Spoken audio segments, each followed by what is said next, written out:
Welcome back, everyone, to the Profits for Sanity Podcast. I'm your host, Dominic Caminata, CEO and founder of Grosso University. As you all know, the mission of this podcast is to bring on the brightest minds in the home improvement industry that can educate and inspire you to build a more profitable business. All I can say is fasten your seatbelt, because today I get to interview the remodeling rock star, Mr. Paul Burleson, the man, the myth, the legend.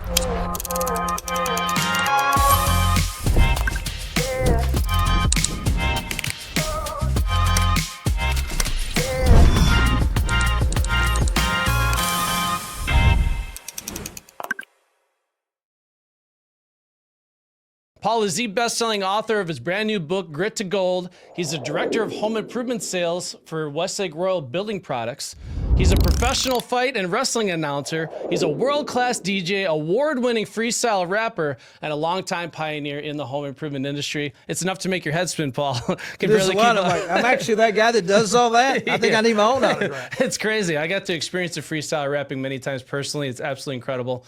So Paul's journey is built on grit in its truest form. At just 6 years old, he survived a near-fatal accident that left him in a full body cast for years. Not long after, he answered an ad in the back of a comic book to sell Grit magazine, where he discovered his passion for selling and meeting new people. By the age of 12, he was knocking doors, becoming the youngest canvasser in history, and launching what would become a 45-year career in the home improvement industry. Absolutely incredible story.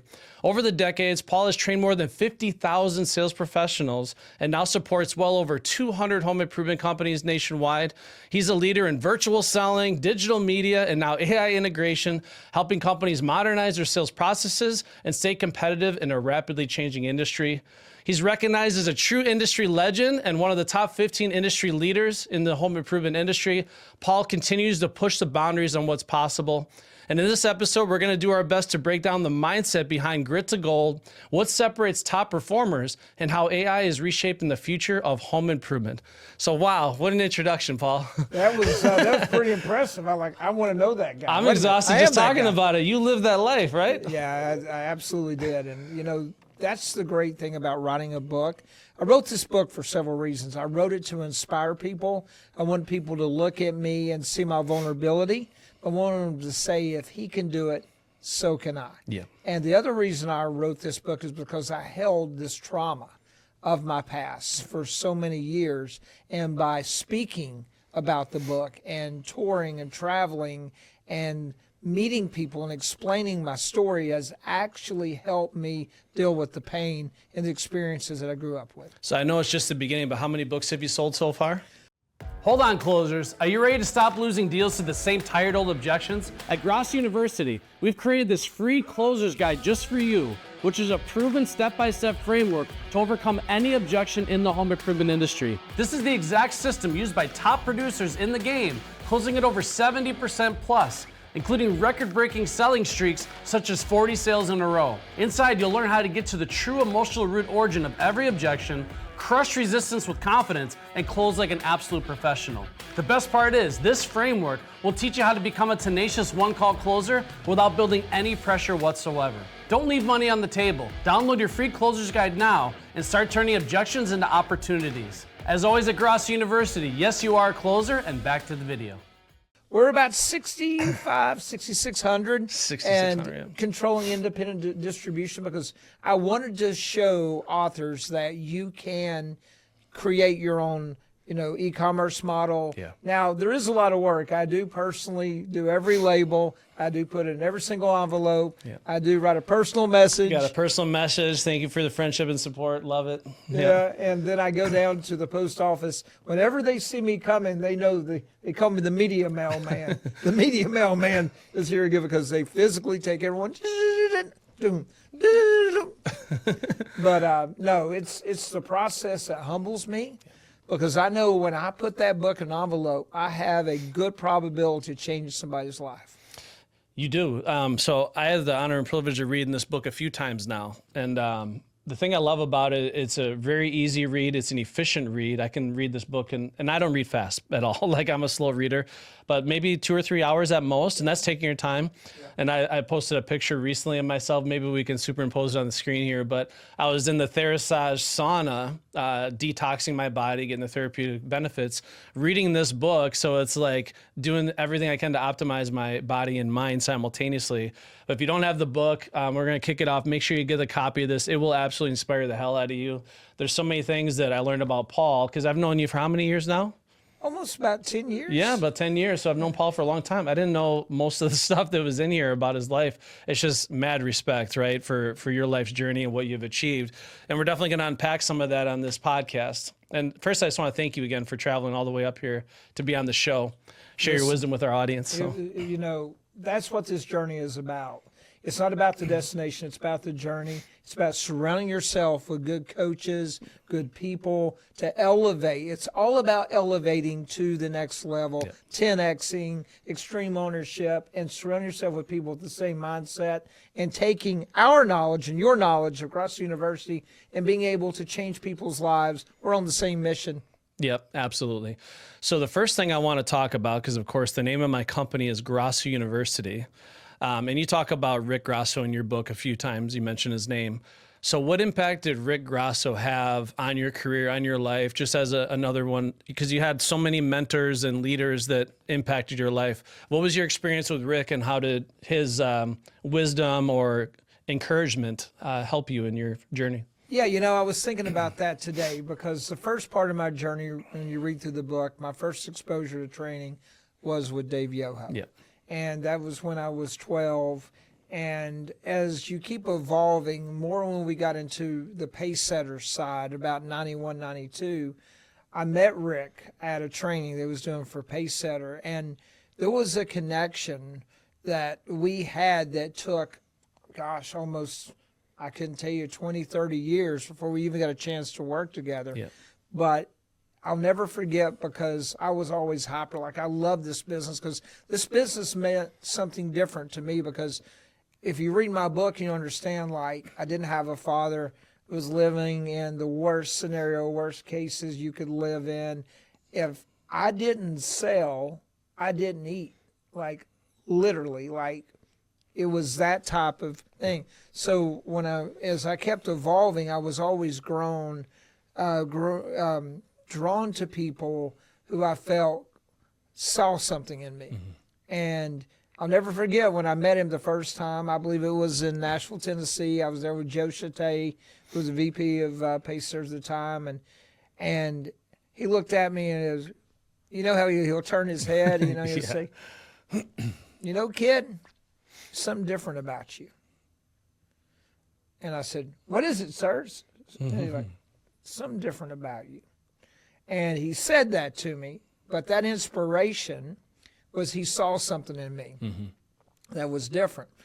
Then evolving 28, 30 years later, our good friend Tim Mush said, you know, I've been talking to Rick Grosso about you, and he's been hearing about you, you know, and he thinks he remembers you from seeing you back in the day.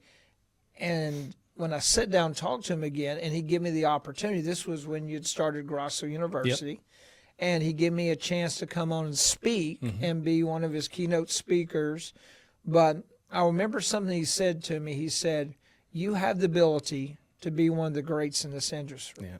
You just have to decide and get out of your own way that that's the goal that you want to accomplish. Mm-hmm. He's like, you can be better than this guy. You can be better. You're like, you can be one of the best. But you have to believe. And that inspiration really kind of got me on track again for the book and for, you know, evolving and just keep moving that finish line. So his inspiration, and I'll never forget, I talked to him, you know, obviously he passed away on that Sunday. I talked to him on that Friday. And even like he was leaving the doctor.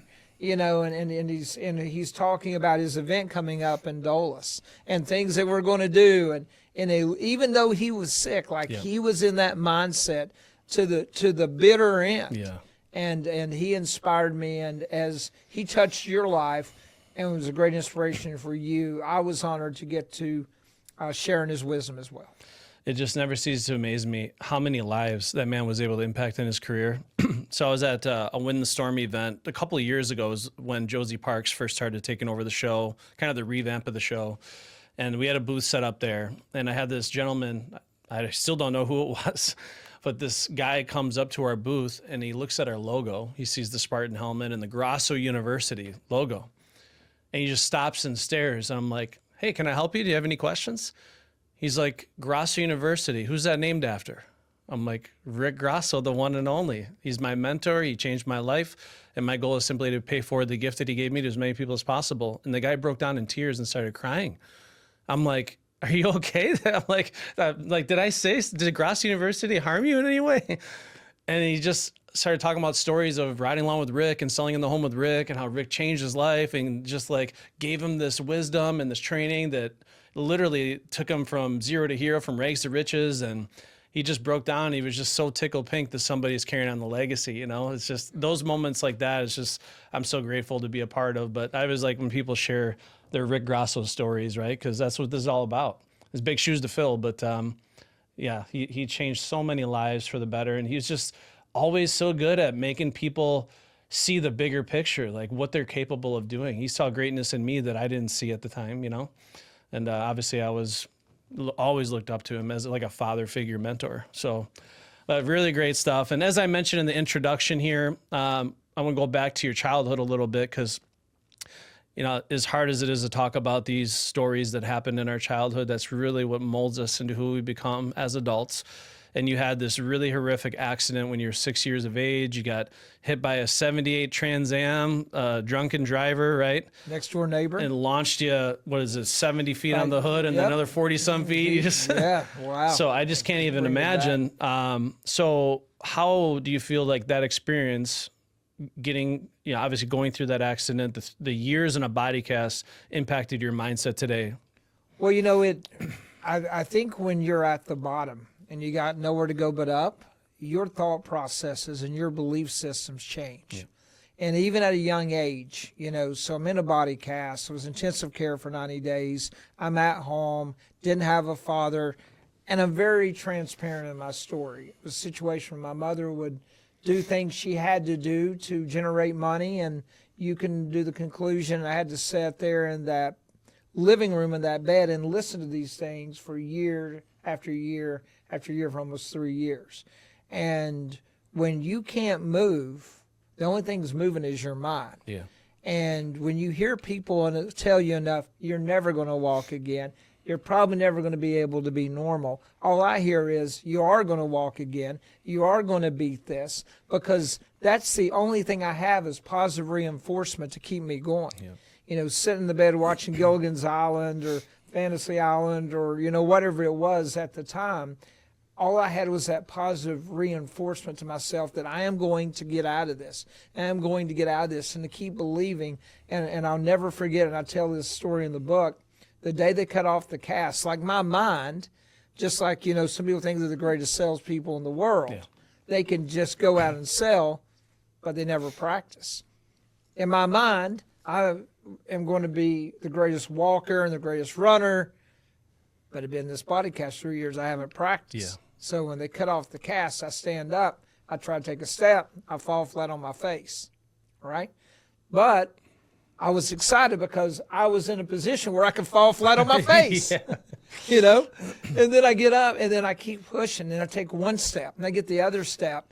And then I get to the point now, you know, that I was starting to wobble a little bit with crutches. And I remember when I'd sit down on the crutch and I could start walking, you know, 1 or 2 steps, and I just, every day was a victory. Yeah. Like, people rode a bike because it was like something fun to do. I rode it because it was a chance to do something I never thought I'd be able to do again. Mm-hmm. Like, every time I got on that bike, I was thankful that I could drive, you know, my bike down the road. I would stop and wave and talk to people because I had no interaction. And what I found was the most magical thing about my process in selling, and I learned this, and I talk about this Selling the Grit magazine, I just told the truth.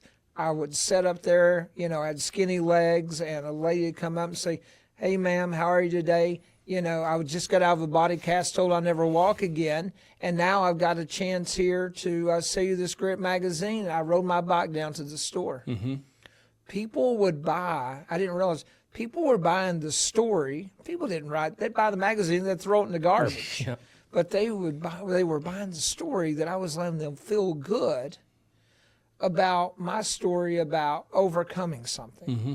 And then I learned that was the basis of what life and selling and everything is about, by telling your story to let people feel good, but give them permission to tell their story. Yep. Like, I had a son that went through something similar to you, or my aunt, she went through, some cancer, some stuff, and she rose up.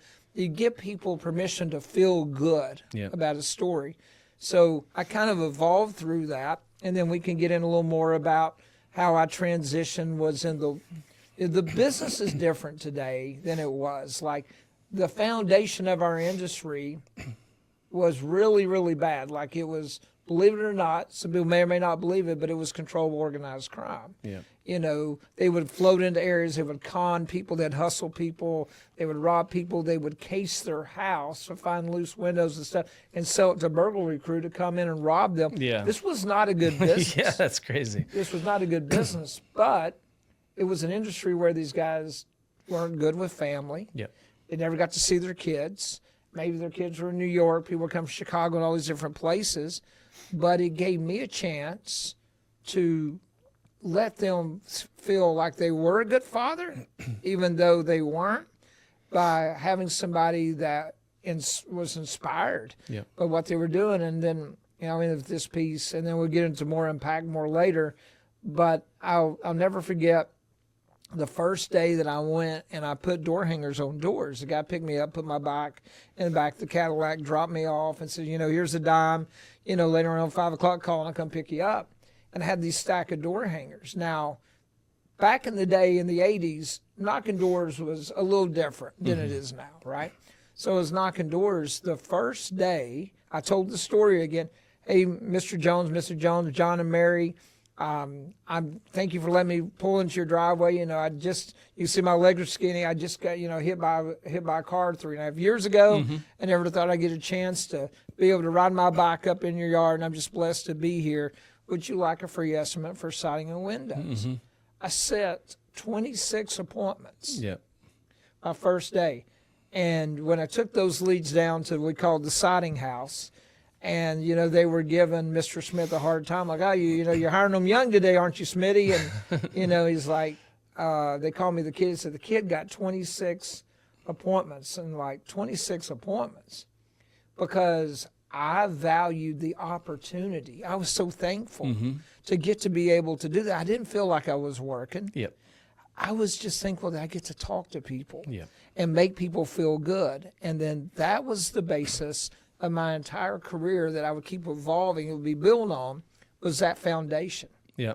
That's such a good place to be selling from, right? Because, I look at this industry as we get paid to talk to people, build relationships, and change people's lives for the better. If that doesn't get you excited to wake up in the morning and give it your best, I don't know what does, right? And that's why, for me, every time I went up to a prospect's house, I'm like, it's my goal to make these people feel like the most important people in the world and to give them the best presentation they've ever seen for the next couple hours, right? Because nobody makes you feel special anymore. But you were keen to something so foundational in selling. You're keen to the emotion of it all, right? Because how you make people feel ultimately is what determines whether or not they're going to buy from you. And they've done a lot of research. I mean, the part of the brain that is responsible for all decision-making cannot comprehend language at all, doesn't even understand words. All it understands is how they feel about it, right? And you right out of the gate, you're tugging on their heartstrings, you're getting the emotion, and for a good reason, not to be manipulative, but you're just simply sharing your journey, and you get people to literally want to support what you're doing. And they obviously benefit as a result as well, but they love being able to be a part of your journey and support you and what you're doing, so. Yeah, and it was funny. So I stayed in the home improvement space from I was 12 until about 20 when I was in college, and I had this great idea that I was going to go and sell Bibles in Texas. So it was unique the first time that I knocked on a door. Now, Thomas Nelson was the largest Bible manufacturer, probably still are, but the way that they trained people was different. than any other company in the country. What they would do is you would go into this warehouse. It would be like 50 doors. And you would just knock on the door, and you go in this training door, and there would be a live person, and you would role play. And I would go down 30, 40, 50 doors and knock and get all these objections. Like, you want to talk about learning to overcome objections? That was how you learned to overcome objections. That was so innovative when I read that in your book, the fact that they had that all laid out and you were just going from one door to the next and just getting, that's how you build that obstacle immunity or that alligator skin, right? Right, because, when you get out there, people call it role play. I call it role practice because I don't play. Right. Yeah, I love it. So when I role practice and I have a scenario, you and I are working, and you hit me with objections that are so hard and drill down so tight. Maybe I'm talking, you get up and you turn around, you walk away. I go through all those things, just like sales as a sport. You perform as hard as you practice. Yep. And you practice, and I learned that from Jerry Rice when I spoke with him at Salesforce last year. He's like, he was more relentless in training all season than he was during the season.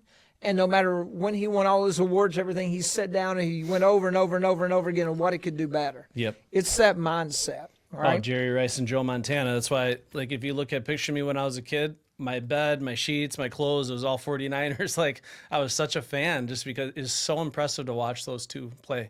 It's like, I don't think it'll ever be replicated probably in the sport, like, ever again, but the chemistry those two had, because they're both just so dialed in, and the repetition of drill and rehearse, that there's no way to defend that, that strategy. So no, and that reminds me of something. I was just with Pat Riley last week, and he talked to me about you have to take the guardrails off complacency, because we put these guardrails on and we become complacent. Yeah. I'm doing good. I'm doing great. You got this great Grosso University. Okay. You got all these things, but that's never enough. Yep. You have to knock down those guardrails and keep pushing yourself and push yourself to meet the competition at the rim. Yep. Right? Not the free throw line, but meet them at the rim. Why do you meet the rim? Because that's where you stop them when the ball's going in. You got to meet your competition where it counts. Yep. So back to the Bible thing. So they dropped me off. Now, what I didn't learn about the Bible game was they don't guarantee you a place to stay. They just get you there on a Greyhound bus. They drop you off, and you have enough money for about 2 or 3 nights in a hotel. So if you can't find a way to either make enough money to get a place to stay, and then they give you some psychology on, go to some of the churches and let people know that you're selling Bibles, and maybe they got a parsonage place you can stay. So, it was sink or swim. Yeah, that is the definition of sink or swim, because if you don't sell, you're done. Yeah, everybody tried to talk me out of it. All the signing guys says, kid, you're crazy. You can make this money. My mom thought I was nuts. She tried to talk me out of it. Everybody was against this, but the more people were against it, the more I was for it. Yeah. Right? Because I've been held down my whole life. All I know is hardship. Yeah. Success and happiness in my life came on the other side of hard. Right? So I knocked on the first door, and there was a half moon in this door. And I saw something. I thought it was binoculars at first, and I looked, it was a barrel of a shotgun. Okay. So if you read my book, I had an experience where, very humbly, a gentleman was beating my mom, and I tried to stop it. And this was probably about 9.5, 10. And still when you were 70 pounds soaking wet or whatever. Yeah. And I went to rotary phone, tried to dial 0 and put a 45 behind my ear. And when you feel that pressure of a gun and you look a man in the eyes, that was probably the greatest gift that somebody could give me, because I never feared anything else again in my life. Yeah. Because fear had faced me. And I realized if it was my time to go, I would have went every day as a gift. There's a reason why I'm here. So when I saw down that barrel of the gun, I was like, that's a nice gun, sir. Is that a Winchester? Is that a Smith & Wesson? He was like, what are you talking about? I said, that's a great gun. How long have you had it? And I'm talking to through the door. That's just funny. And they said, well, I said, look, sir, I go back to telling the story like I did Grit Magazine. I'm here. They just dropped me off. Don't have a place to stay. Don't know anybody. I'm trying to help myself get through college. I don't have any family. I'm on my own. I'd love just to talk to somebody. Got in the house. Yep. Started talking to him. Then his wife came and embraced me. They called their preacher. By the end of that night, They had a place for me to stay that I stayed for 3 months. Then I'm going to all the family activities. I'm going to all the ball games, right? Yep. People by people. Yep. And getting down to the feeling of being able to tell your story and understand it's about the experience more than it is the product. Bibles back then were $375 to $650. This was 91. Yep. I mean, people still to today have Bibles sitting in their living room, Yep. but it was a very emotional purchase. Yeah, you sold it as a family heirloom, right? Yeah. You passed down. Yeah. So I replicated that experience. The tie-in there is what I did with the Grit magazine, what I did in the home improvement setting, leads, and then I replicated it again when I went into the Bible business, and I kept replicating it the rest of my career with Reynolds Aluminum and doing these things. And then I used the same mindset. Crazy story, a quick last-minute tie-in, how I ended up in the announcing business. Yeah.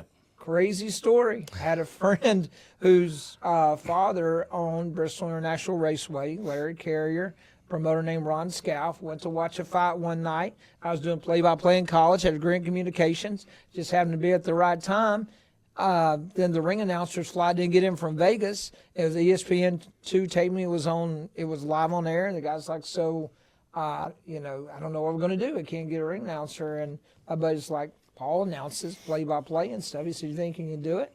Again, I was like, sir, never done it before, but I've done radio and stuff and been able to really, do a pretty good job and everything. He said, okay, you're it. So I got thrown on TV. They liked it. Long story short, next week he said, how would you like to travel the World Boxing Federation?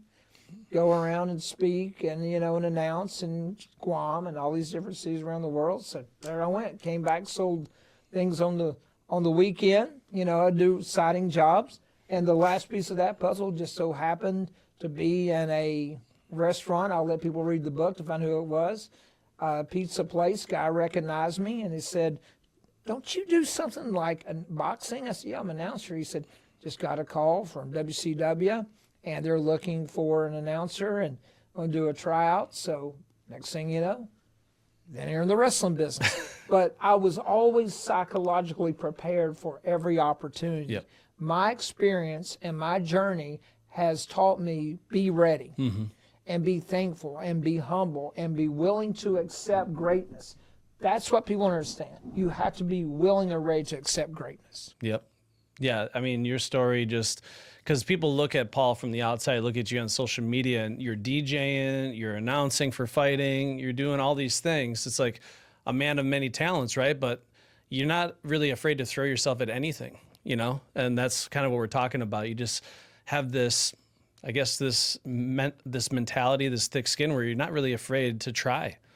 And that's what I really admire about your journey. And I liken a lot of my life experience to that too, is I've never been afraid to really try things. And sometimes I joke about it that I'm a good trier. I'll try damn near anything to kind of prove a point here. But you also just never give up. You're just relentless and resilient that way, in a good way, perseverance through life.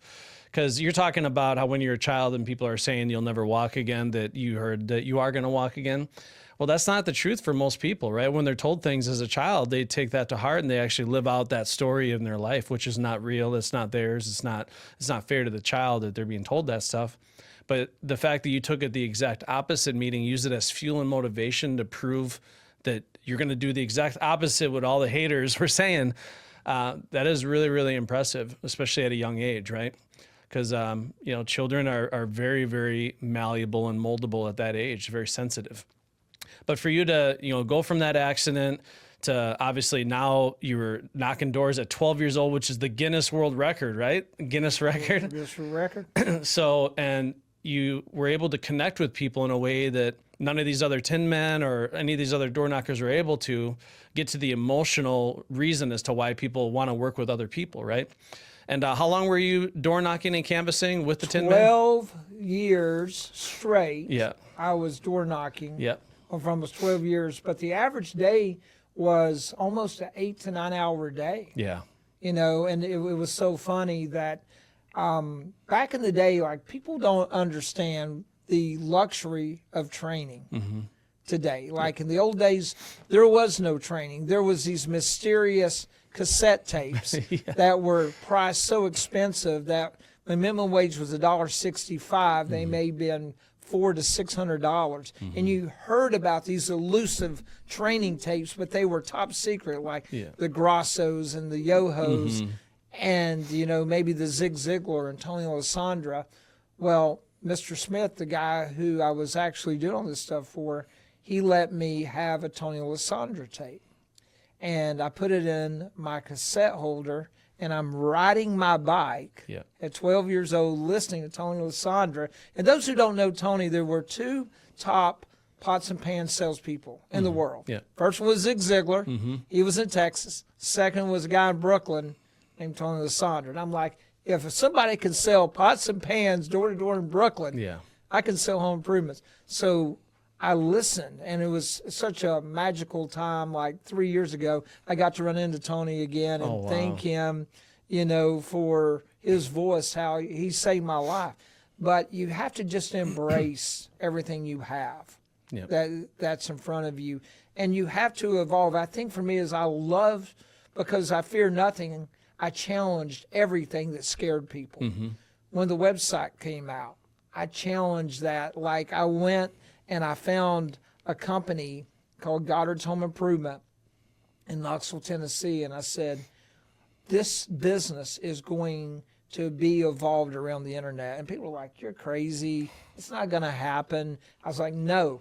The secret to survival in this business is going to be a website. So I had the first website in 95, which people thought I was crazy, and just kept evolving. And in 2006, I said, let's keep going. So I've seen people in the old days when people wrote reviews, they're not like today. So the way they do them, they write them on thank you cards. You would have an old picture book of all these thank you cards. You'd have Polaroid pictures with great job written on the Polaroid picture, or you would have a stack of happy customers all stapled together and all these phone numbers, and you would leave it in the home to the homeowner, please go and call on these people. Well, my luck, they would call somebody who just had a bad day and like, don't call me again, But so it didn't have all of this technology. So when the YouTube came out, and I said, YouTube testimonials is going to change. So I started pushing. At this point, I was working with Alcoa. I started pushing them into this phase of, how to master Google Maps and YouTube testimonials and teaching people to go out and develop, like at the time we were putting them on a disc, on a DVD, where you go out and measure, had the person watch testimonial people. So I was revolutionizing that approach. When I was working for another big manufacturing company that's in the book, I laid out the future of this industry, how it was going to be. Contractors would be found online, they communicate online, and they're like, you're just way ahead. Contractors will never utilize this technology. Then when I left, 6 months later, they launched They're doing all of it. But it's all about evolution. It's evolving. So I've always challenged the unknown. And that's what I challenge people to do, is anything that fears you, anything that makes you think twice about is the first thing you should tackle. Because that fear in that goal is psychologically holding you back. You need positive affirmation that you can accomplish that, and becomes fuel for the fire, and there's nothing that can stand in your way. As I was reading your book, there was a Bruce Lee quote that kept popping in my head. And I'm sure you've heard it before, but it's one of my favorite quotes, actually. He said, learn from everyone, discard what is useless, keep what is useful, and create what is uniquely your own. Because I just look at every stage of your journey, right? You learn from a lot of different people, some good, some bad. Some of the bad you made good.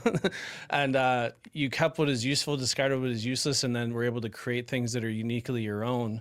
And it was just really, really neat to see, like the Paul Burleson that's standing in front of me today, like a little piece of all of those individuals is sprinkled into who you've become, right? And you've been able to take even the stuff you learned from the Tin Man, which some of the cons that they did or some of the unethical things they pulled, you're able to still use the psychology of it. Let's just take whether it's good or bad out of the equation. There's like proven psychology here that I can use for the good, because people can be influenced for better or for worse. People can actually even be mind controlled for better or for worse. You can mind control somebody to eat healthy and take care of themselves and invest in their home for the betterment of their lives, right? Or you could mind control somebody or brainwash them to self-sabotage themselves and live a terrible life. So I really love that you always looked at it. Even the mentors you had that maybe weren't the most ethical and did things a certain way, you still paid mad respect though, because it's like, these people are just playing the hand they were dealt. I can't really think too negatively of them as a person. I still respect them because they're doing the best with what they had to work with, right? So the life dealt them a certain hand and kind of shat on them a little bit. Yeah.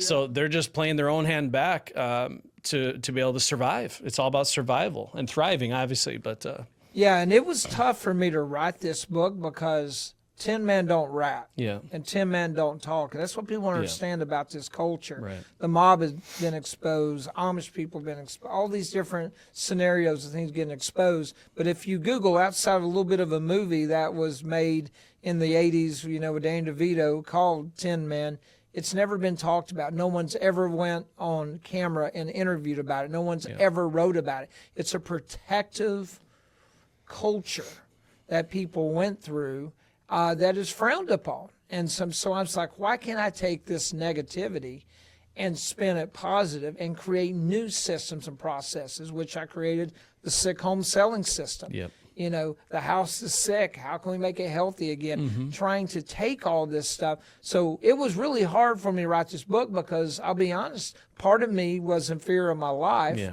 because there was still some of these people out there maybe consider me a rat. But what was interesting is when I wrote this book, some of that culture of people actually liked that I was able to take the bad scenarios and the opposition people to see the positive that came out of that and how, I was the guy that got out. I've always been referred to as the last known 10 man because I went through it. I came out. I didn't go to jail, haven't died yet, and never been arrested, right? So I evolved out of that. So now I give those people something to be proud of, that I'm the one that got out and kind of made them all feel like, okay, there is a way, that you can be legitimate and you can do the right thing and you can influence people's lives and share a message, because these guys were masterful. They would spend 6 hours, like 6 hours. You're working, people are like average hour and a half in the home. I would go in with a sleeping bag. Yeah. I mean, if I didn't get an order, I'm staying here tonight. And I wouldn't crack a smile. And then they would laugh and started laughing, with them. But it was a process and system. And it was a sell or die. I mean, because bad salespeople had skinny children. If you didn't sell, you didn't eat. Yep. And I think that's the difference with me, is that I was relentless I went from winning to evolving to identifying the points of pain and solving problems to help these people reach their goals. Yeah. So like I said, I mean, the way you're able to extract what you needed from every one of these life experiences and just use it as a means to level up and level up. And throughout your book, I kept hearing the words of my mother in your book too. So my mother, I don't know if you've heard me say this before, but she taught me 2 lessons in my life that always stuck with me. And this was back in my wrestling days and when I was really young. She's like, first of all, no matter how good you think you are, just remember there's always somebody better. Never get comfortable, because that's when you go backwards. And that doesn't seem like the most inspirational thing to hear, but especially in the world of wrestling, I was reminded of that constantly, where I would get my ass beat by somebody, and then I would see that person get their ass beat by somebody, and I see someone just mop the floor with them, and then someone tech fall them. It's just like it never ends, like how good you can be. And this is why I always chuckle. I'm sure you laugh at it too when you run into like a salesperson or sales leader that has all the answers. They know it all. I'm like, that's amazing. Because the more I learn, the more I realize I know nothing. That's my mentality. And one thing you say that I'm a big believer in is this is just the beginning. And you've been in the industry for 45 years and you're still saying this is just the beginning. So what do you think drives that hunger for you, just to never settle and always be like, we're always students, right? None of us are masters. We're all students of the craft. You got to continually level up and continue to learn. Yeah, I think the temperature check for me, and I'm sitting here feeling this emotion, like for 41 years, all I ever wanted to do was to be recognized as the best in this industry. And being inducted as one of the youngest inductees ever and the first time ever someone was tied to a manufacturer into the Hall of Fame. And these are guys, even at 54, these are guys, 10 years or more, they're inducting me, legends, Brian Elias's, Brian Gottlieb's, and Tim Mush, people who've been in this business a long time. I thought this was all I ever wanted. And I'll never forget, 3 months leading up, I rehearsed that speech in the shower at least 15 times a week. Yeah. Well, I didn't take 15 showers, but I constantly said over and over and over and over and over again. But clean, promise you. But when I got on stage and all this emotion, you understand, in that scenario, quick story that was very important to me. So Joe Chate, when he took me to my first event, Dave Yoho, it was 1983, Ramada Inn, Nashville, Tennessee. I was third row back. I sit up and I looked at that guy on stage, and to me, it was like seeing my favorite football superstar, right? He was everything I wanted to be, because when I looked at people like that told me that I wouldn't have to be hungry for the rest of my life again. I wouldn't have to worry about rats chewing through the door trying to eat me alive at night, and praying that, playing music. I'd play Heartbreak Hotel and Jan and Dean, 45s. That's all I had to keep from hearing those rats. So I knew that if this man could do it, I could do it. So I said, one day, Dave Yoho, I'm going to be on stage with you. And he said, okay, kid, I hope so. And then Joe Chate, kid, you're never going to be on stage with Dave Yoho. So the most emotional moment, my Super Bowl moment, that moment, gold medal moment, when I'm there in the crowd, and right over here is Dave Yoho, front row. Over here on the other side of the front row is Joe Chate, the same man that was sitting beside me 42 years prior, who I said, one day I'm going to be on stage with Dave Yoho. And I reached over and looked at Dave Yoho and said, you remember when I told you I'm going to be on stage with you? He said, yes. I said, I'm here now. Yeah. But after that next morning, I woke up shaking. I had never been so empty in my entire life. All my fulfillment had been fulfilled. All my goals, all my dreams, my emotional mindset of being so worked into that. That's all I thought about. I was in that zone. That's all I thought about for 3 months prior. And I woke up and I talked about this in my book. And I'm like, what's next? How do I continue to fulfill myself? Is training enough? I can't reach enough people from training. Then I'm like, I need to tell my story. I need to tell people what it felt like my whole career to get to this moment, celebrate this moment, then realize that nothing matters at this point. I got to start over, and I got to dream. I got to start pushing myself. That's when I started writing books. That's when I started getting deeper than I already was in AI. Then I went out and challenged the world with robotics. Doing things. I need that, not necessarily fulfillment for me, but I have to keep moving that finish line, because people never understand. Sales is not something you'll ever cross a stage and get a certificate. You're the greatest salesperson. You will chase this greatness and you'll never reach it. Yeah. You'll never, ever reach your fullest potential, but you'll spend your whole life thinking that you can. Yeah, that's such a powerful story. And for you to kind of have that moment, was it 24 years in the making or more? Yeah. Or no, 30s, or you said 42 years. Yeah, that's crazy. I wanted that one dream. I latched onto that one dream. That's all I ever wanted to do, was to be considered as an equal of the best sales people in the world. And at that same time, when I was on that stage 2 years prior, I'd got to work with Rick Grosso. Yeah. So I accomplished that. But then I have to keep evolving. And I think that's the key, is when you reach a goal, it doesn't mean you're done. Right. It just means you need another goal. Yeah, exactly. I tell that to people all the time because I get a lot of owners that their goal is to hit 20 million or 50 million or 100 million, whatever it is.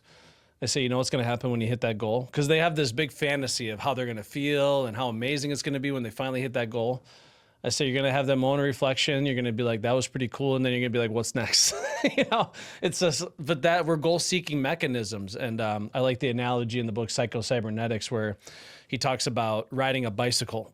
If you're on a bicycle that's not moving forward, how do you feel? How much balance and equilibrium and sense of achievement, and how fun is it sitting on a bike that's not moving? It's miserable, and you have no balance, equilibrium. You feel just completely out of control. However, when you start pedaling that bike and you start moving forward and gaining momentum, now you're in much more control. You have a lot more balance. You have a sense of achievement. It's a lot more enjoyable. That's the way we're meant to go through life, as goal-seeking mechanisms. And when you achieve one goal, time for a new one. You keep moving that finish line. So really, really powerful. And so obviously you started out, selling for door knocking, and then when was your first transition from actually knocking doors to actually doing the in-home sales? Right. So when I came out of the Bible business, I had a great run. I made, a lot of money. And back then, you could go to college for $3,200 a year. Mm-hmm. So I was making $3,500 a summer selling Bibles. Yeah. So again, that paid for your a year's tuition and living on campus. Yeah. I mean, that was a lot of money. But then again, my fulfillment changed. Yeah. Okay. I did something that nobody said that you could do again, and I accomplished it. And I'm like, what's next? So my next evolution, I answered an ad for Reynolds Aluminum looking for a sales trainer to travel the Southeast working with home improvement companies. Mm-hmm. So I'm like, here again, I've got the great story. Yep. I have done this. I've knocked doors. I've been working in this industry. I've seen guys that were successful that weren't. So when I went to Reynolds Aluminum, I was covering Virginia, North Carolina, South Carolina, and Georgia. And I was working with still some of the blue suede shoes companies, but some really good home improvement companies deep in the hills, in Wattsburg, Kentucky, and Pikeville, and all these places. So I went and I trained home improvement companies. And again, I'm taking what I learned and re-evaluating the situation and teaching people what I experienced. Mm-hmm. Was a great scenario. Reynolds got bought by Owens Corning, merged and Randex Reynolds together. Did that for a while. They kind of lost. They were more of just selling the product than they were the selling and the training. Mm-hmm. At that time, I got approached. The word got out a little bit about what I do. Alcoa, which was, people don't realize this, but Alcoa was the Super Bowl of building products companies. In the old days, they only hired professional athletes or former NFL players. Like, that was the status symbol. If you worked with Alcoa, you were the top of the game. So all I ever wanted to do when I got on that side was work for Alcoa. Yeah. So I get in Alcoa, and I'm like, okay, this was about the time that we're dealing, with the YouTube testimonials. And I started laying out these visions where I see everything going, with Google Maps and, testimonials, and I'm starting to reach and dream. And then guess what happens? Alcoa gets bought by Ply Gym. That went on to become Cornerstone. Yeah. So we moved from Pittsburgh over to Kansas City. Wow. So then I'm starting over again. Yeah. And I go in, I sell my dream and my vision. And I was winner of the President's Club 3 years in a row. I mean, I've got, the President's Club ring with all the diamonds. And that was great. Like, I was at the top of the pinnacle. They were using some ideas, but I wasn't growing. Yeah. I wasn't evolving. Like, I was doing good. Like, I could have sat and cruised in that position another 10 or 15 years. And I think as salespeople, sometimes we get in positions we get comfortable. Yeah. And I had to get uncomfortable. Mm-hmm. And just by chance, I was introduced to a gentleman who is a legendary business guy named Jim Zeminski, who created Crane Board, part of the family that invented vinyl siding out of Columbus, Ohio. And he was approached by one of his hires, a guy named Bill Conlon, who's now VP of Westlake Building Products. He met with me and he said, Jim, I got this guy. Well, they didn't want to hire me because they didn't hire retreads. They would go out and hire pharmaceutical people or they would go out and hire Mercedes-Benz salespeople. And then they bring in them and teach them the business. He said, listen, we hired this guy. He's all yours, and so they tried to break me. I interviewed like 7 different people, and I stayed resilient, and I didn't back up. Mm-hmm. And then I went over and I sat down with Jim Zemansky, who I work with today at Omnia Exteriors. Great guy, great company, still in business. And we had a conversation when he was going to hire me. He said, so what do you want to do? What do you want to be? And I looked him in the eye and I said, I want to be the greatest siding salesman ever. And he looked at me and he said, okay, I've heard enough. Thank you. So he called Bill and he said, Bill, he's like, either this guy's going to be the greatest in the world or this guy's a nutcase. Mm-hmm. And, still today when I run into him, he said, you're pretty close to being the greatest siding salesman in the world. And it kept evolving. And then from Crane, then it evolved into, Royal and to Westlake. But to get to the position I am with national accounts trainer of all the national remodeling organizations, it wasn't an easy path because I was working a 4-state territory, Tennessee, Georgia, Florida, and Alabama. And I had this vision that we could get stickier with the customers, that could do remote virtual measuring and teach them how to sell in the home. And the greatest idea I came up with was creating a complete custom private label program built around their name and not our brand, which was completely unknown. Yeah. People never did that because why would you want to build a brand or a product that doesn't have your name on it? I'm like, people care about their own brand more than they do yours. Yeah. So I, kind of launched that whole concept. So I ran 4 states and they said, okay, we'll give you 1 account. So they gave me the ability to create the in-home selling with at-home services for Home Depot. Wow. So I helped develop that program and got that up and running. Then Champion said, if Home Depot gets him, we want him.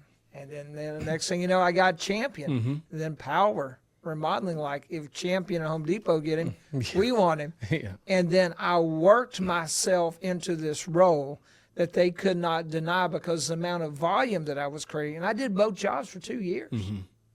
I mean, and never asked for 1 penny. Never even asked because I was just thankful for the shot. Yeah. And then things evolved.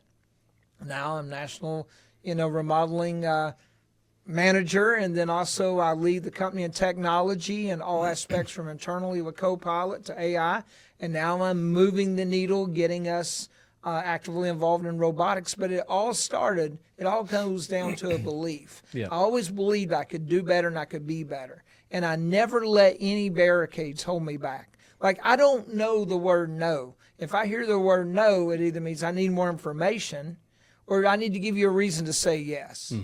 And that drive in me, I think, comes back from the hardship, than being at rock bottom and not having nothing. Because to be honest with you, if you had to drop me off somewhere here, Madison, Wisconsin, you could take everything I got. You give me a year, I'll be right back where I was again. Yeah, that's absolutely incredible. I mean, there's so much to unpack, obviously, in that journey. Sorry, that's okay. It's a lot.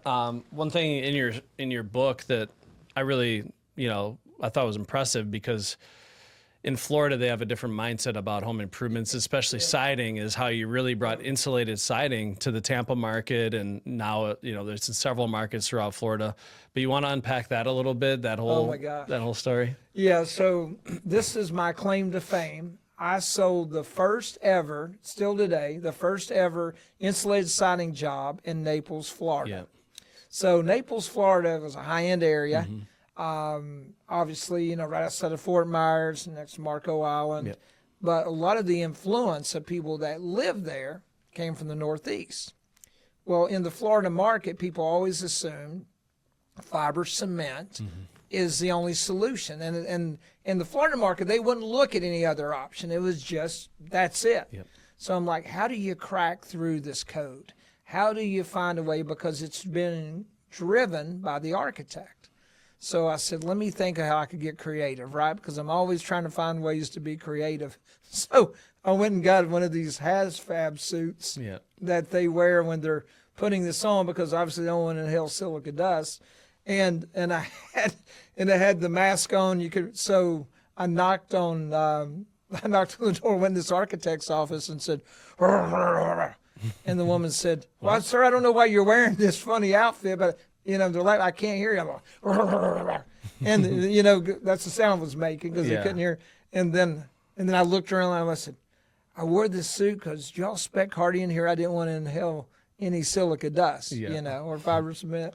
And they started laughing. Well, the architect came out and he said, what are you doing? And I told him the story. I said, look, I'm going to change your mindset. I'm going to show you something that has a lifetime of the home that, you know, is very, you know, protective and everything. And he said, you know, just by chance, I have an apartment project that was bought from some folks from New Jersey in the Northeast. And they asked me about insulated siding because they have it over in New Jersey. He said, when you set up a meeting. So I set up a meeting with them, and they were all juiced up into it. So the next thing I did was I ordered a tent, a big white tent. I put it in the parking lot of the actual apartment complex that we were going to look at putting insulated siding on. I invited all the architects in town, not only just in Naples, but in Fort Myers, Bonita Springs, and also Marco Island, had over 75 architects. Then I had video, VHS now, VHS cameras going around, getting testimonials from the people in this apartment complex that were from New Jersey that had used this product in their home in New Jersey, telling the architects local the features and benefits and why they didn't use that. So now I took somebody else's story and made it my own. And then what we did is we videoed the entire job, it being put up, you know, on VHS, had VHSs duplicated, and then some DVDs, and then we'd go around to all the offices and show them this stuff. So the result of that, I landed the largest deal, Taylor Morris. Taylor Morris is a pretty big company. They're headquartered outside of Sarasota. Long story short, between Tampa, Sarasota, Bonita Springs, Indian Rocks Beach, Clearwater, St. Pete, in 3 years I've done 30,000 squares of insulated siding. Yeah, that's incredible. So for me, that's common sense, right? That, you know, in the Florida market, because I live in Wisconsin, you know, we understand the benefits and the lifestyle enhancement of selling insulated siding. And a lot of those people that, you know, are snowbirds and, you know, live down in Florida to escape the cold winters, and they're used to the benefits of insulated siding. They don't want a hollow shell of a house where they can hear the neighbors talking, and obviously 45% quieter. The energy investment, just keeping their house cool in the summer as well. So yeah, there's so many benefits to it. It makes sense why they would do it, but they need someone like you to spearhead it and pioneer it and have everyone see, like, obviously what the features and benefits were and the lifestyle enhancement that these homeowners would realize doing the same thing over and over. And we run into that too with roofing in Florida too, where a lot of people are only looking at like metal or tile, and they're not looking at some of the other alternatives to that. But that was a really impressive story, how you were able to spearhead that in that market and kind of reprogram the belief of, I mean, an entire state in some ways. Yeah, it was, you know, it was crazy because when I go back and I still pass those jobs, when you go right across the St. Pete Bridge, if you look to the left, all those apartment complexes, all of them have 666 insulated crane board siding on it, and to say, I did that, you know, or go off 6th Street, if you go downtown Naples, which is 5th, you go one block up, right there on the corner, apartment complex has all insulated siding. You can say, you know, the guy, the first ever insulated siding job, and it may, I don't know, it may be the only one still today. I don't know, I haven't been back to look. But it again, gave me confidence. After accomplishing the things, all the milestones in my life and that, again, how can I tell myself that there's nothing I can't do? Right, exactly. So one of the things I said in my intro is you've trained over 50,000 salespeople. What are some of those things you see in top performing salespeople that average salespeople aren't really good at, or maybe, you know, where they give up too early or just don't have the mental toughness? Like, what are some of those elements of sales warriors that you feel make them truly special at the craft? They listen more than they talk. Yeah. They understand the importance of culture, process, and system. Telling your company's story, creating humor.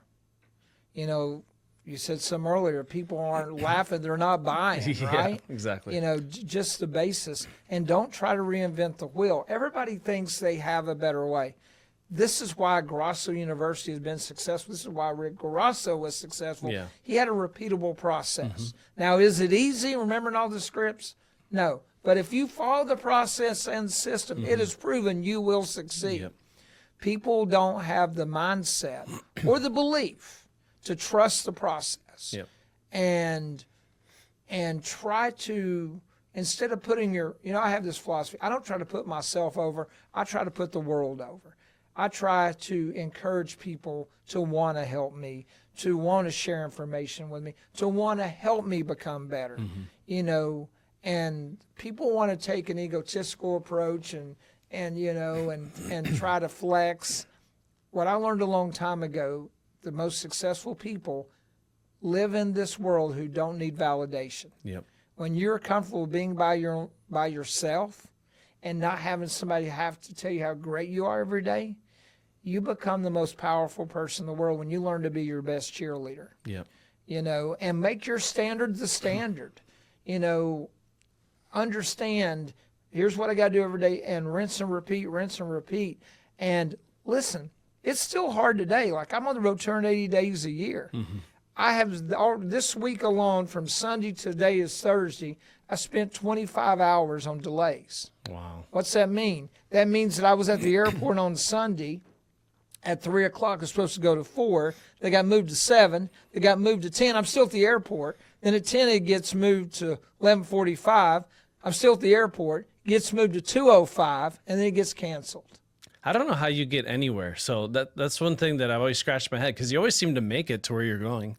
Like, most of the time. Do you ever not make it where you're going? Because I travel once and flights get delayed and things get canceled, and sometimes I can't physically get places, but you always seem to figure out a way to make it happen. I am going to get there no matter what it takes. If I have to ride a train, if I have to take a subway, if I have to rent a car.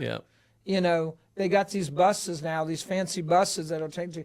I am going to get there no matter what. Yeah. And I convinced myself, people walking around the airport on Sunday. I'd been there. By the time I got on the plane, it was 21 hours later to get to Kansas City. Now, understand, I don't have any of my luggage, right? Because your luggage, once the luggage gets in the system at the airport, it's not like, hey, bring my luggage up. Yeah. It don't work like that. So the luggage somehow got there before I did. But when I got to Kansas City, then yesterday, I had another 4.5, 5 hour delay. I had 21 minutes from the point I landed in Minnesota to catch the plane to get here. Wow. So I'm running, which means I have to stay in pretty good shape, because this is common. Yeah. Running the discipline to get to that next flight. Tomorrow I'll have 45 minutes to get from one side of Detroit Airport. So conditioning, I condition myself to win. I condition myself to succeed. And people have to condition their minds and their bodies.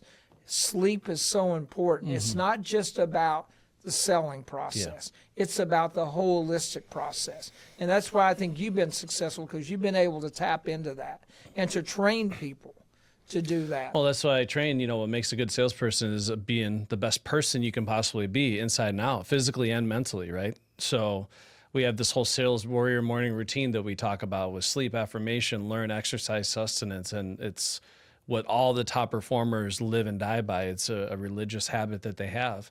So, because you sell and perform at anything in life proportionate to how you feel and how you're actually functioning as a human being.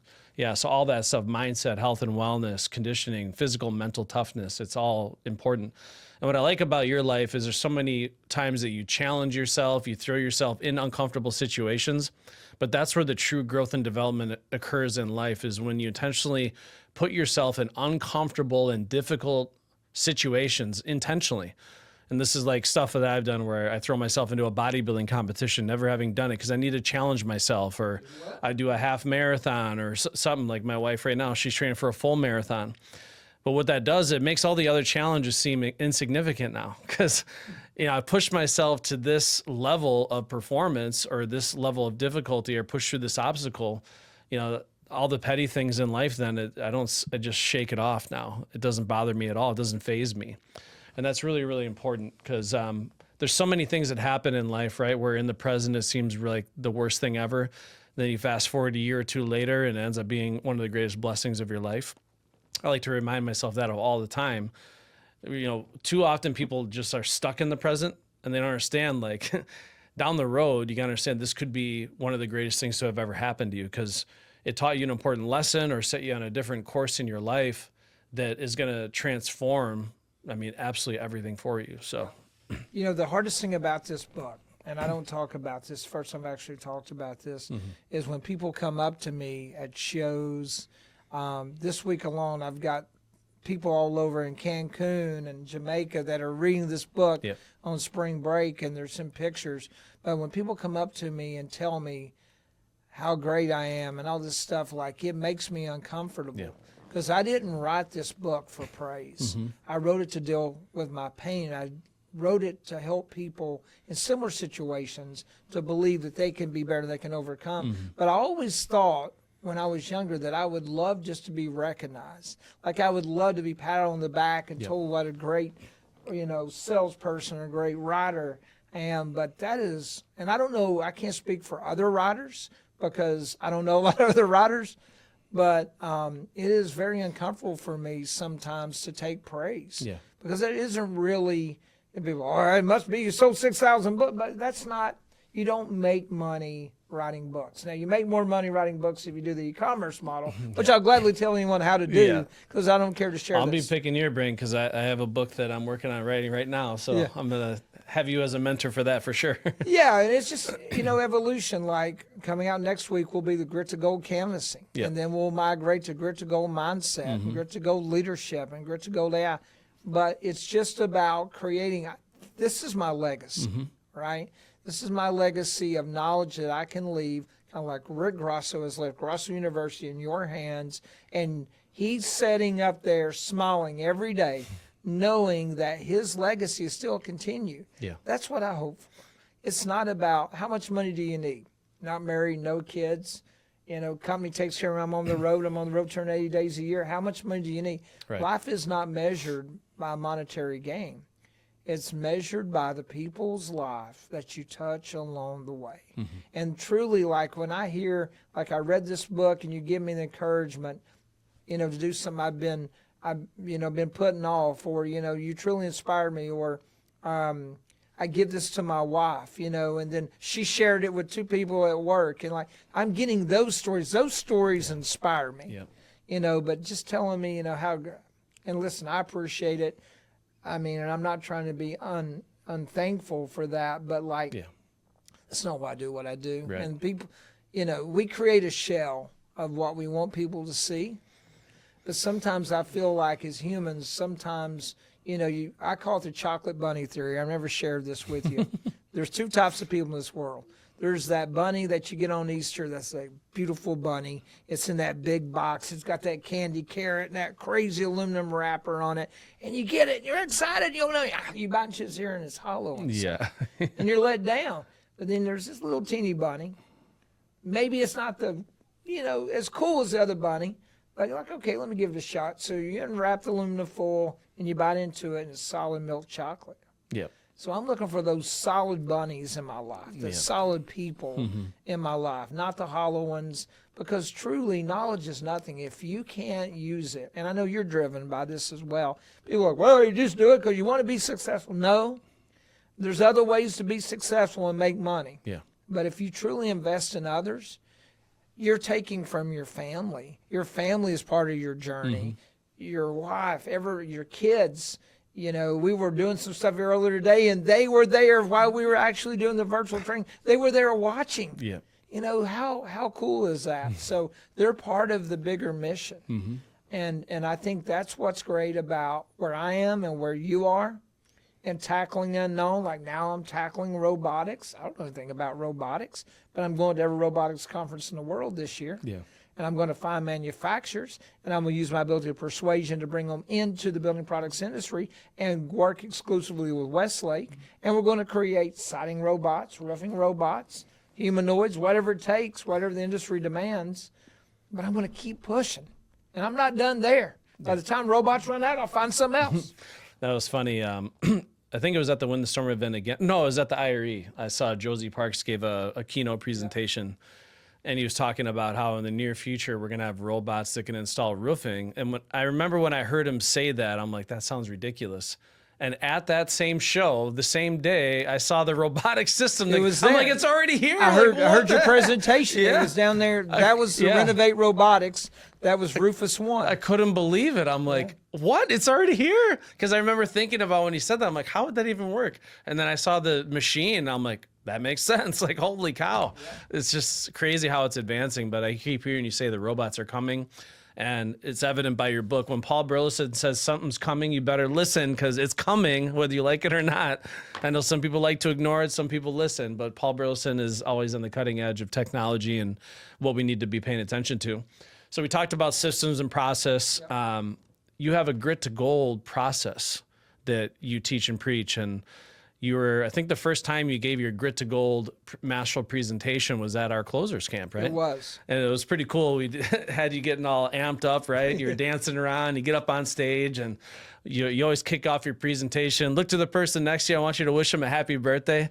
Yeah. Okay. But you want to talk about the Grit to Gold system, the process that you teach and preach, and why it's so important. Yeah, the Grit to Gold success process is an evolution of my book, which will now translate into a training portal, online training portal. But it's looking at the things that matter. It's a accumulation of all the things you talk about, but put into like a quick shot in the arm. Yep. Importance of financing, how to position financing, how to evolve your mindset to accept technology, the importance of AI, not only to embrace AI, but to make sure that your business is discoverable by AI. Yeah, generative engine optimization, they're calling it. Yep. GEO is going to be the key of evolution of company successes, because where SEO is dead. So here's the difference. You can manipulate SEO. GEO is different, to where it pulls from all the knowledge, everything that's out here. So do you have a Facebook page? Do you have a Twitter, an X, or whatever it's called? Do you have a LinkedIn? Do you have Threads? Do you have TikTok? Do you have Instagram? Do you have these things? Do you have blogs? Do you have a website? You have Google Maps. You have to feed all this information. That's where it's pulling. But if you look at also the power of GEO, I'll give you a perfect example. If you just Google Grit to Gold, which is a very popular name, Grit to Gold has been used in statements since the 40s when in San Francisco when they're mining for gold. But look who owns that phrase. If you put in Grit to Gold, first thing pops up is Paul Burleson, the book, and how to buy the book, and videos about me talking about the book. I had Power 100, can't take all the credit for it, and Greg Cummings, who has helped me launch the whole e-commerce model. They use that GEO, and they were able to corner that phrase. So when you put in Grit to Gold, which is very common, other people done podcasts, but when you put that in, I own that space. So it's so important to understand the power of technology. So we talk about that in the success process, and how do you evolve, how do you grow, how to invest in yourself, understanding your competition. Who is your competition? Who are they? What do they sell? How do they go to business? What do people like about it? And what people forget to do that I teach about in the Grit to Gold success process, I won't tell you everything. You won't have to listen to it. But ask generative AI. I have this company coming in my home tonight selling. What questions should I ask? What should I be concerned of? Ask it, compare me to my competition. Compare me to the price. Compare me the feature benefits. From your knowledge, what percentage of business do I have in this? What are the reviews? And it will give you all this information. You have the ability to be better prepared if you'll take the time to be better prepared. And that's part of the Grit to Gold success process, is utilizing everything, using knowledge, understanding your competition, understanding how you go to market, how do you position with finance, understanding the psychology that the homeowner goes through in the buying process. And that's where a lot of people, they go in with blinders, why their company is the best, why they are the best. But you got to understand something. The homeowner is truly in charge. Yeah. Why not stop, identify their points of pain, but maybe understand what they're thinking and going through before you get there. Right. So those are just some of the key elements that we go through, but it's a good class. I call it the scare them alive, right? Because I kind of shake them, scare them alive a little bit to think different. Now you're going to walk away, with 5 or 6 things that you can do, maybe 2 or 3, but your mindset subconsciously is changing because you realize to be better, you have to do better. You don't have to be perfect, but you got to be better tomorrow than you are today. Yep. Yeah, that's absolutely powerful. So when I first saw your presentation at Closers Camp, it definitely got the audience fired up, and it complements everything that we teach and preach so much. So I definitely wanted you to unpack that. The grit to gold, cornering the market, that's really what we're trying to do with home improvement sales training.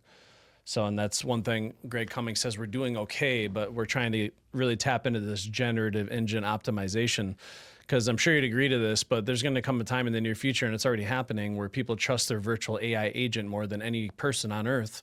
Absolutely. So they're going to ask their virtual assistant, hey, if I'm looking for home improvement, like a roofing project or siding or windows, what company should I hire? And the AI is going to go out and do all the investigating for you. And if you have an AI-ready website, potentially, or AI-ready visibility online where your AI virtual agent can communicate with their virtual, they're going to do all the negotiating, work it all out. That's and then the way it is. It's almost there now. Yeah, exactly. You almost describe reality. Yeah, so that's the part that, people watching this, it probably make people's heads spin, but we're right there, right? And it's a big part of our initiative, and why, in a similar way, we're working with Greg Cummings and Power 100. They're doing some amazing stuff for us, because we want to make sure we're visible. And so anyone watching this, go on ChatGPT or your favorite AI and type in grit to gold, see what comes up first. But also type in home improvement sales training, see what comes up. One thing we're doing that I'm really proud of, because you talked about being a pioneer with YouTube. And we were late to the party, admittedly, but we've been building up our YouTube channel. And now when people go online, they Google home improvement sales training, our YouTube videos pop up as like second or third, sometimes first, depending on how they're searching for home improvement sales training. And they stumble upon our YouTube channel. That's the most common word we hear. They stumble upon it. They watch hours of our content, and then they reach out to us. They're like, I want basically everything that you offer, because our free content, I'm not trying to be cocky, but our free content is literally better than most of the paid content out there. And I do that by design, because if I can change someone's life for free, what are they going to think our paid content's going to do? Even more, right?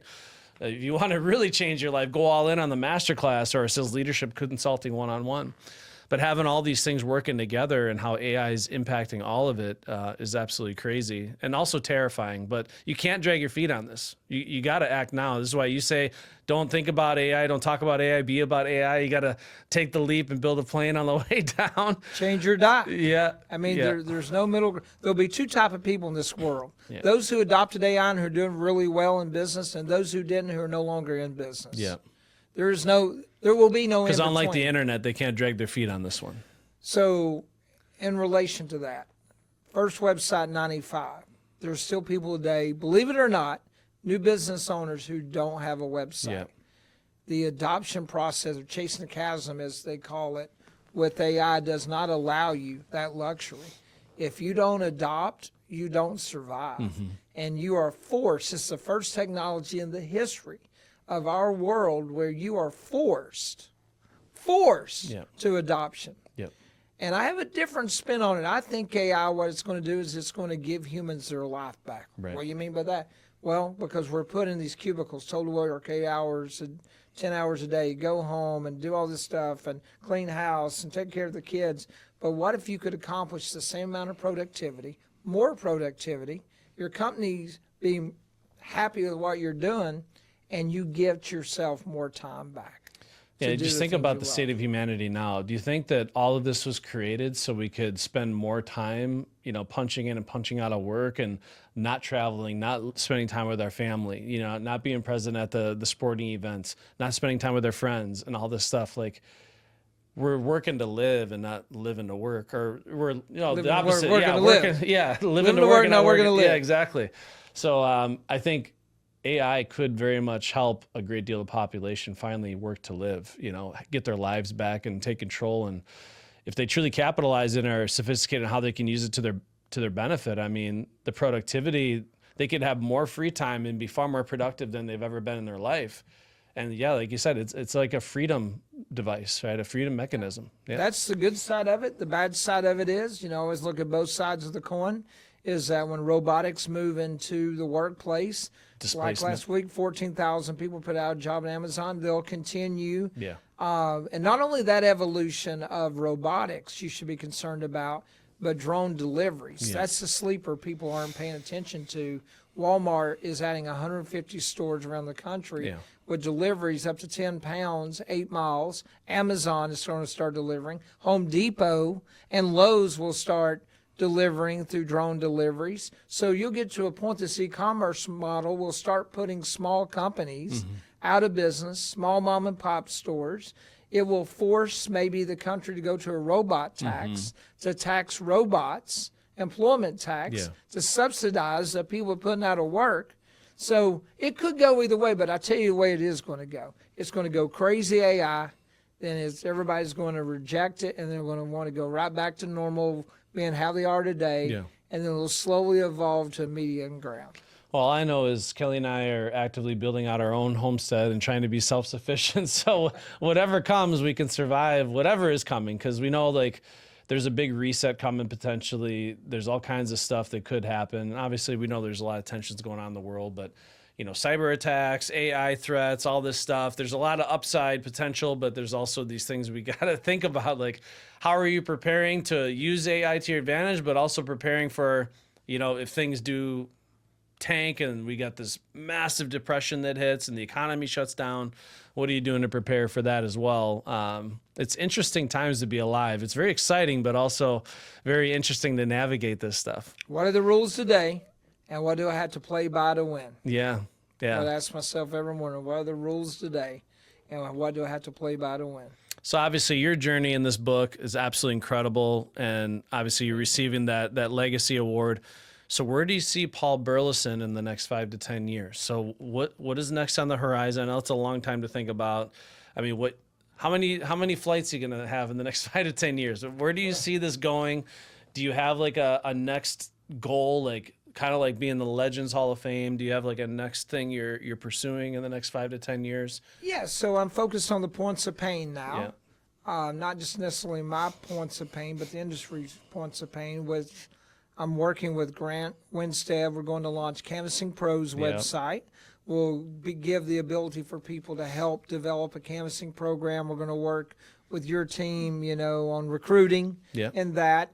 And then the evolution of Grit to Gold canvassing, an actual manual, because believe it or not, there's not a manual written in writing or a website for canvassing. Everybody talks about it, teaches about it, but nobody writes about it. Yeah.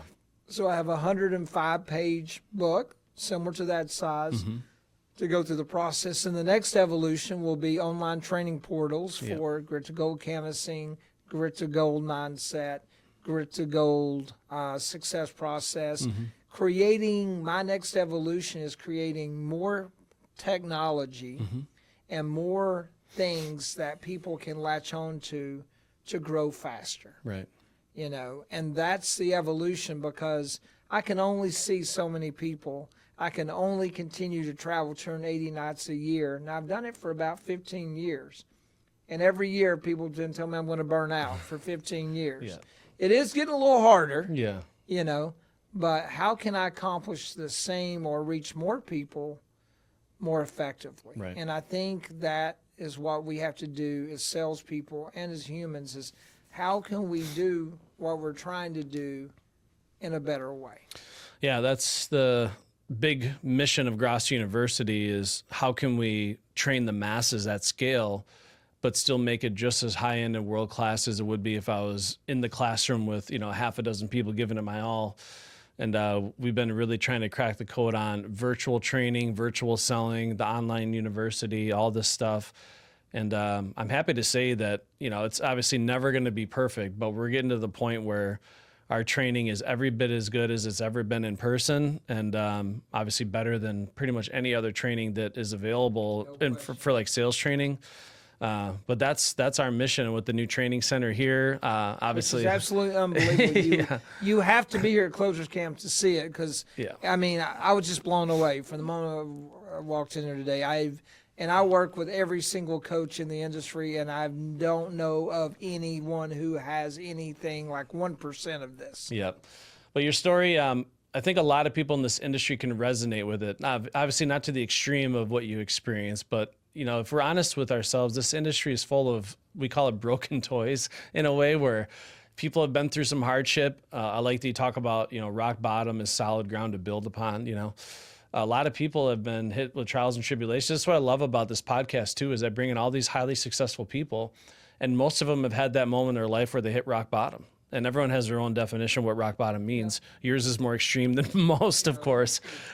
Yeah, pretty rough. The damn gerbil in your cast. I couldn't believe that. I didn't want to go on that, but that, to this day, all right, so I'll just give you the quick 30-second elevator pitch. Yeah. All right, so the cast is up to here, and I had one pet, Minnie, and Minnie would sit on my stomach, and one day Minnie just decided to go down in the cast and decide to bite me. And there's only one hole in this cast, and it's on the back side. So getting flipped over, and then anyway, Mom put Minnie out. Minnie got eaten by a cat. But I hadn't had a gerbil since then. But, there was a lot of trauma. That's why I needed to write this book, because of all the things I talked about, my successes, I never talked about the pain. But when I learned that when I'm on stage and I talk about this, sometimes a lot of people shed tears and cry. Yeah. And sometimes I cry with them. But I said, don't celebrate the pain, celebrate the gain. Yeah. And, feel the emotion of what I went through, but look where I am. Mm-hmm. That's the part to celebrate, because that didn't define me. Yep. That didn't decide my outcome. And, every slap in the face just motivated me more. Every, setback just encouraged me to be greater. And when you program your mind to not fear anything, and like I sat back and knew we were going to talk about this stuff, so I sat in the bed last night and here in Madison, and I'm like, at what point did I know that I was going to be great? And I answered that self. At no point did I not know I wouldn't be great. Yeah. Yep. That's impressive. And you can kind of see that throughout your book, right? It's like there's something in your spirit, in your soul, whatever it is. There's some bigger calling where you just kind of always knew you were going to get to the next level one way or the other. Like no one was going to stop you and you weren't afraid of it. But there's also a genuineness to like everything that I hear in your book about your heart, right? And where you come from a place of good intentions and integrity, trying to do the right thing, even in total chaos and working with a lot of people that maybe don't have the same intentions, but you always kind of looked at how can I spin this to help more people for the better? How can I, continue to evolve and grow that way? So obviously very inspiring story. So one question I wanted to ask you, this is kind of one of the last closing questions and then maybe a few others, but if you were talking to that 12-year-old boy that just started door knocking, if it was like he was standing right in front of you right now, what advice would you give that kid? Hear as many no's as you can. Mm-hmm. Understand that there is a process and system, and fail miserably. Yep. Because that's the only way you're going to grow and become resilient, and become so resilient that you embed that inner dog in you, that you become tenacious. Yep. And the only reason and the only way that you become that way is by failing. Yep. And embracing fear. And again, put yourself in situations to fail. Everybody wants to put themselves in positions to succeed.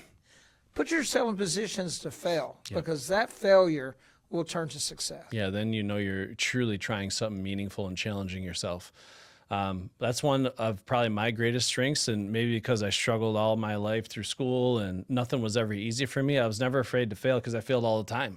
So it's just I'm good at it. Yeah, I'm a good failure. I'm really good at it, and failures are gifts. They truly are.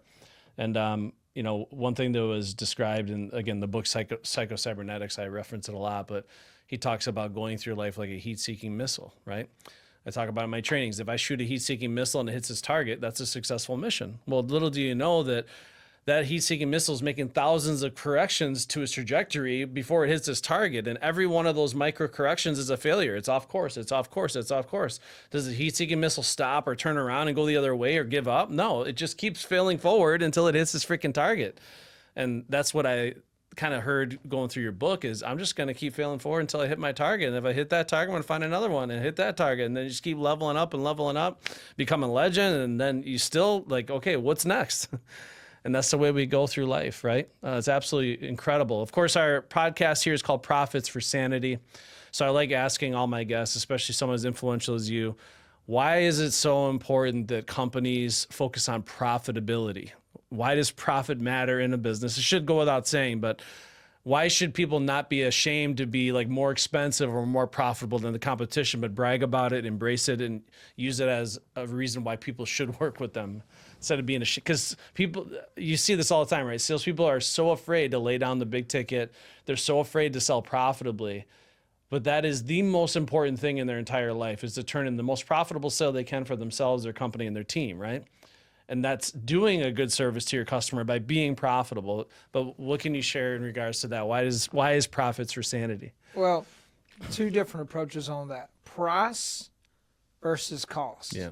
Price is what you're going to pay today. Mrs. Jones, I understand you feel, a lot of people feel the same way. That's a lower price. However, that price does not relate to the cost that it's going to cost you later, because you're just getting a Band-Aid. We're not identifying moisture issues. We're not making, your home quiet. We're not making energy efficient. We're not doing things that are solving problems. You're getting a Band-Aid for a price. But what is that price costing you? Right. Because you're not fixing the problem. Okay? That's the first part of it. And the other thing is I am never ashamed of what the price is. Here is the thing that people don't understand. If you identify the points of pain and you are a consultant, and I go through this process, and, I don't drop price. I take away features and benefits. Yeah. Okay, so you want to save some money. All right, so we'll take away that shake that you want to gable. Well, I don't want it. Okay, then they start fighting you for it. But I'm never ashamed of what the price is. But if you solve the problems and you switch emotionally from the maintenance side to the emotional side of creating this vision, a new home at an old address, and they start fighting for you, and it's not about the price anymore, then it becomes about the payment.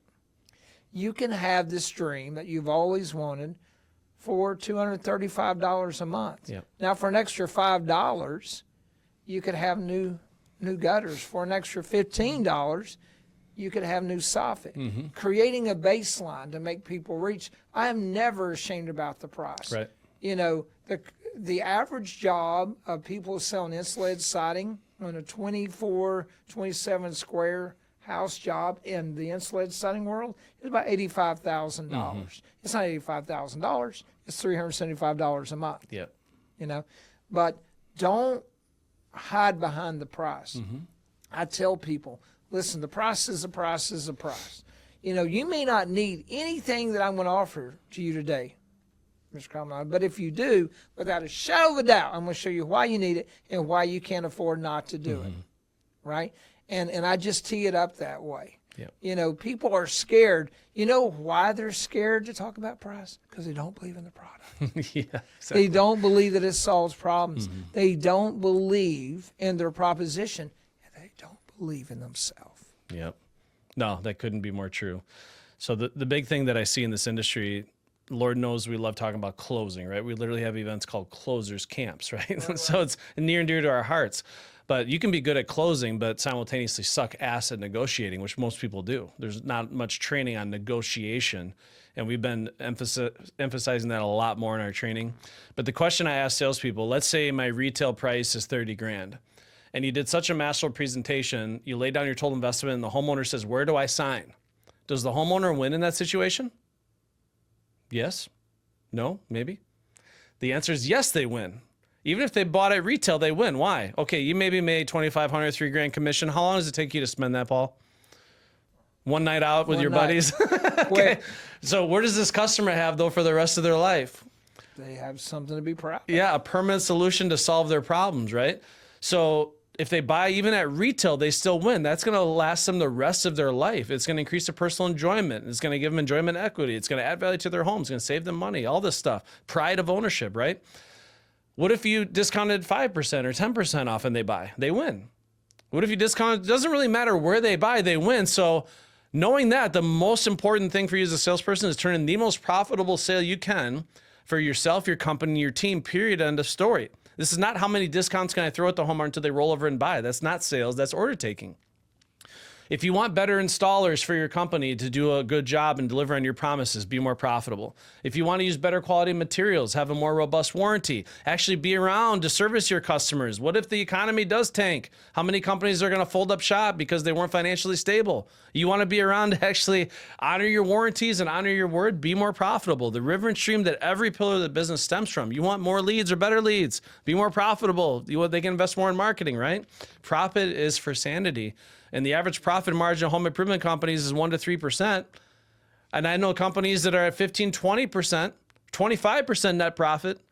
And they're doing it because it is a service to their prospects or to their customers to be more profitable, right? You're not doing anybody a service if you go bankrupt. And if you have to sub out, the cheapest work you can to someone off the street and the day labor off the street in the Menards parking lot in the morning, right? You're not doing anybody a service. So to owe yourself and to give back to your community at large. Don't you want to be able to give back to your community, right? Charitable work, whatever we can do. We want to change lives, right? So it all depends on you being profitable. So yeah, salespeople need to get out of their own way. And that's why Rick always said, don't apologize for it, brag about it, right? We brag about it. We're not here to win a bidding war with Chuck in a truck who doesn't give a flying darn, right? We're not going to apologize for it. Now, the question I always like asking every homeowner is the following. So let me ask you a question, Paul. How much money would you invest in new insulated siding that does not solve your problems? None. None. Okay, I couldn't agree more. And that's what everyone tells me. How long would you want those problems solved for? Just initially or permanently? Permanent. So you're telling me you want to get this done once over, not over and over? I want a peace of mind. Okay. So if there's anything we can both agree on as we go through the industry options and we see what's available to you, because again, there's several different choices out there. That's the one question I want you to ask yourself. Is that truly a permanent solution, what I'm looking for? Fair enough? So now they're in the mindset of what problems is it going to solve more so than what? The price, right? Exactly. So profit is for sanity, but salespeople, it doesn't matter your market, doesn't stop using the excuses. It's different here, Dominic. It's different in this territory. Success is the 6 inches between your ears. You create these obstacles yourself, right? And don't worry about the competition. There is no competition, right? Because you talked about it yourself. There's a lot of companies that can beat us on price, but nobody can beat us on cost, right? We actually offer the least expensive solution money can buy because number one is a permanent solution, but over time I can show you that on a cash flow basis it's free. We're not professional visitors. Yeah. We're not professional order takers. We allow the customer, this is what people understand. The customer will sell themselves if we'll get out of their way and sometimes just let them buy. Yeah. What I don't enjoy seeing is when salespeople sell it, catch this, when they sell it, but then they buy it back. Yeah. Exactly. Yeah, it's absolutely crazy. So, but yeah, very, very impressive. So if people want to learn more about Paul Burleson and they want to start following you on social media, which I highly recommend you do, you just want to get a daily dose of Paul Burleson. You're constantly sharing some amazing videos. Just following you in your journey is inspiring. I'm like, man, he's out there doing this. He's on this stage. He's at this event. I got to get off my ass and do something today. So where can they follow you? You can follow me on Remodeling Rockstar on Instagram. You can follow me, Paul Burleson, on LinkedIn. Constantly updating 2 or 3 hours a day there. You can follow me, Paul Burleson, on YouTube, Remodeling Rockstar on TikTok, Paul Burleson on X, and there's more platforms out there where if you just Google Paul Burleson Westlake, there's tons of the collection of all the posts, all the YouTube videos, all the articles, even going back to the one that we did together years in Brooklyn, I believe it was. So there's all kinds of stuff out there. But listen, the only reason why I ask if you follow me or anybody follows me is because I may be that voice that you need to hear that day to make you think different. All right? I'm not going to be coming on the end of every video saying, please buy the Paul Burleson t-shirt. No, And when they come out, if you want to buy one, that's fine. A Grit to Gold, they'll be called. But and the Motivational Gangster, my other clothing line. But what I want you to do is I want you to be great. I want you to have motivation from Grosso University. I am excited that we can work together and now create, we didn't talk about it, but the Grit to Gold Masterclass, which I am so excited to partner up with you on that, because I put the faith of my book, my belief, my journey, my life in your hands to help me create something magical, as you have done with Grosso University. So you can follow me on all those platforms, and I thank you for the opportunity to spend time with somebody who I have no doubt who loves the people in this business and the business as much as you do. Absolutely. Well, I just want to congratulate you and thank you so much. Such an It's honor. been absolutely amazing. So get your copy of the Grit to Gold book right now. It will Just absolutely Google it, change you'll your life. see everything and where to Google, find it. GEO, SEO, doesn't matter. You can't get away from this book. It's out there. You're going to wake up, it's just going to be next to your pillow. You're going to be like, where'd that come from? But the Grit to Gold book is absolutely an amazing read. It's going to get you fired up. And we end every podcast, Paul, with the following line. Yes, sir. And you need to grab the money gun for this, okay? You got to help me. This is an unfinished statement. So in the world of business, as always, volume is for vanity and profit is for Sanity! Yeah! All right. Amazing episode Those here. are real dollars. No, they're fake. Yeah, so unfortunately. But I appreciate everyone's time. I know there's a million podcasts you could be watching. Hopefully you got pages of notes and inspiration from this one. Thanks to Paul Burleson from traveling from all over the country to be here. Even with delayed flights, he made it here. Come hell or high water, he's going to get where he needs to be. So again, I appreciate your time. And as always at Grosso University, yes, you are a closer. We'll see you on the next one.